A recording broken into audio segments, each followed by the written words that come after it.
রাধিকা, ওঠো ওঠো রাধিকা।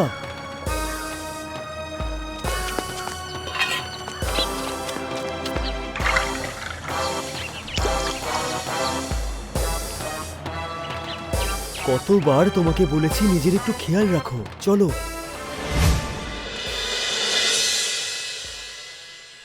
কোনো কাজ পেয়েছো আজকে? না রাধিকা, প্রধানমশাইয়ের কাছেও গিয়েছিলাম জমিতে কাজ করার জন্য, ওখানেও কথা হয়নি। আমাদের কি করে চলবে এইভাবে? গ্রামে একটা বিয়ে হয়েছে রাধিকা, আমি কিছু রুটি নিয়ে এসেছি। তোমাকে ভেতরে যেতে দিল?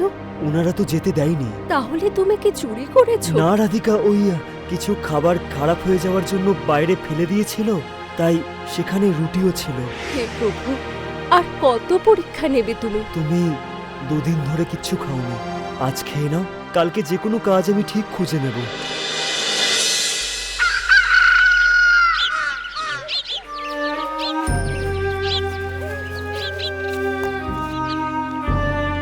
মনে হচ্ছে এখানে কিছু কাজ পাওয়া যাবে।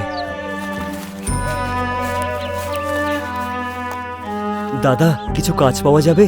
জিনিসপত্র মাপা, হিসেব করার বা কোনো জিনিসপত্র তোলার। ভাই, এখানে তো সেরকম কোনো কাজই নেই, আজ থাকলে তো দেব। ঠিক আছে দাদা।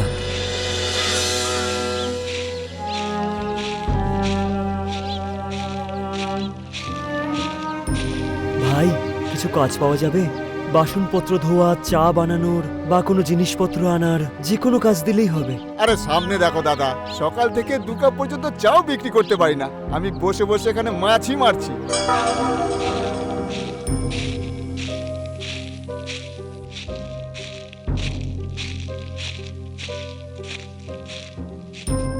প্রণাম প্রধানমশাই। বলো মানব, এখানে কি জন্য এসেছো? কাজের খোঁজ করে যাচ্ছি। বাড়ির আর্থিক অবস্থা খুব শোচনীয় হয়ে পড়েছে, আপনি যদি কিছু কাজ দেন তাহলে। এখন তো আমার কাছে কোনো কাজ নেই, 1 সপ্তাহ অপেক্ষা করো, ফসল যখন কাটা হবে তখন করে নিও। 1 সপ্তাহ? ঠিক আছে প্রধানমশাই, আসছি।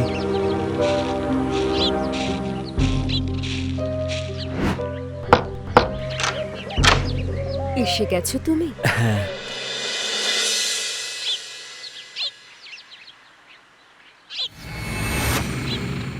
চিন্তিত লাগছে, মনে হচ্ছে আজকেও কাজ পাওনি তুমি। জানি না ভাগ্যে কি লেখা আছে। ভালো কিছুই লেখা আছে, শুধু আমাদের এখন পরীক্ষার দিন চলছে, শীঘ্রই শেষ হয়ে যাবে। যাও, গিয়ে মুখ হাত ধুয়ে এসো।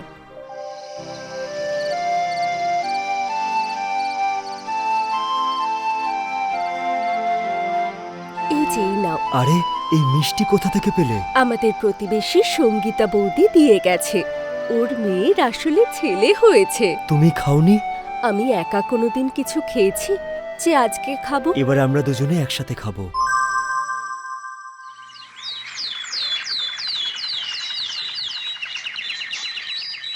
ভগবানের কৃপায় আজ যেন কিছু কাজ পেয়ে যাই। পেয়ে যাবে, এত ভেবো না তুমি।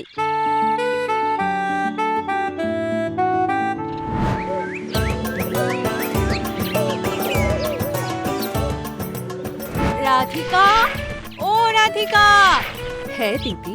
রাধিকা, তোমার গাছের কটা পাতা লাগবে আমার। কোন গাছের দিদি? এটাই, যেটা তোমার উঠোনে লাগানো আছে। দিদি, যত চাও তত নিয়ে নাও। আচ্ছা, তুমি এই পাতা নিয়ে কি করবে? এই পাতা পেটের হজম আর পেট ঠান্ডা রাখতে সাহায্য করে। এই পাতা খুবই উপকারী। কেন, তুমি জানো না? না দিদি, আমি তো সেরকম কিছুই জানতাম না।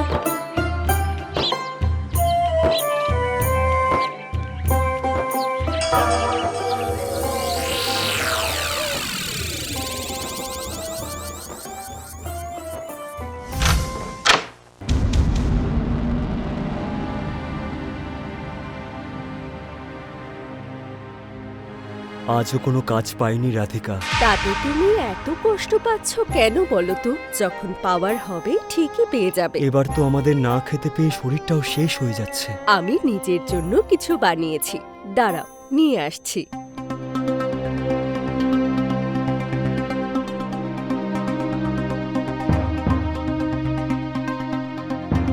এটা কি রাধিকা? এটা হলো শাক, শরীরের জন্য উপকারী। এটা তো খুব খুব সুস্বাদু রাধিকা। এটা কি? ভগবানকে অনেক ধন্যবাদ। না খেয়ে আমাদের আর মরতে হবে না। আমাদের উঠোনে যে গাছটা রয়েছে তার পাতা দিয়ে তৈরি এই শাক। কি সত্যি? হ্যাঁ গো, এই গাছটা খুবই উপকারী।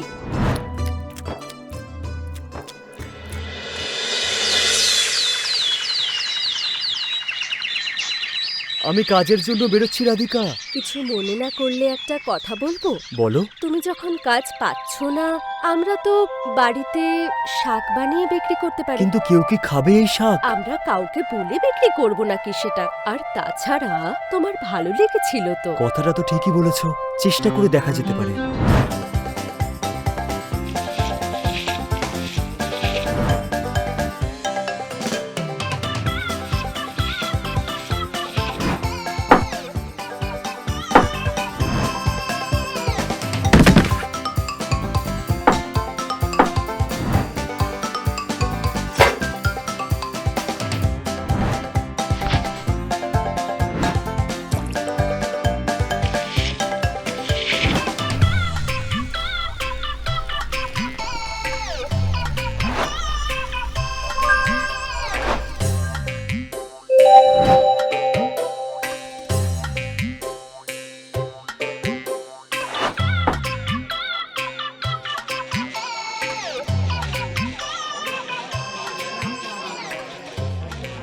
আরে দাদা, কি এটা?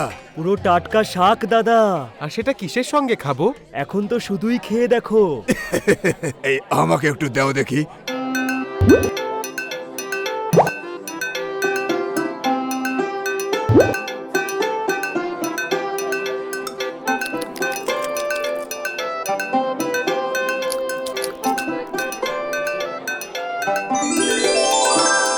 আরে বাহ বাহ বাহ, কি সুন্দর খেতে এটা। হ্যাঁ, আমাকে আরেক বাটি দাও না ভাই। এই দাম কত দাদা? দাম দাম একটা 10 টাকা। এই নাও ভাই, 20 টাকা। আমারটাও। দেখলে রাধিকা, ভগবান তোমার কথা ঠিক শুনলো। এবার থেকে এই কাজটাই করব। কাল থেকে শাকের সাথে ভাত আর রুটিও বানাবো।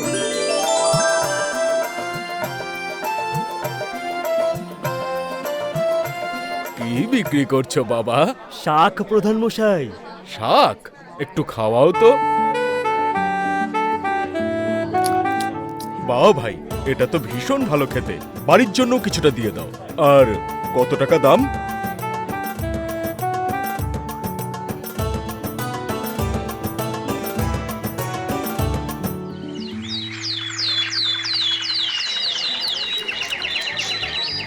তাড়াতাড়ি করো, কখন থেকে দাঁড়িয়ে আছি। আমার আগে চাই, আমার আগে চাই।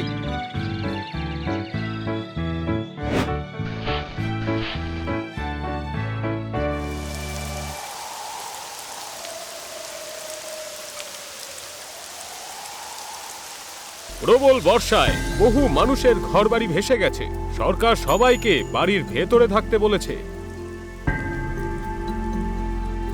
ভগবানকে অনেক অনেক ধন্যবাদ। হয়তো এই ভয়ঙ্কর বৃষ্টি আমাদের সেই মাটির বাড়ি সইতেই পারতো না। হ্যাঁ, কিছু খারাপ হওয়ার আগেই ভগবান আমাদেরকে সতর্ক করে দিয়েছে।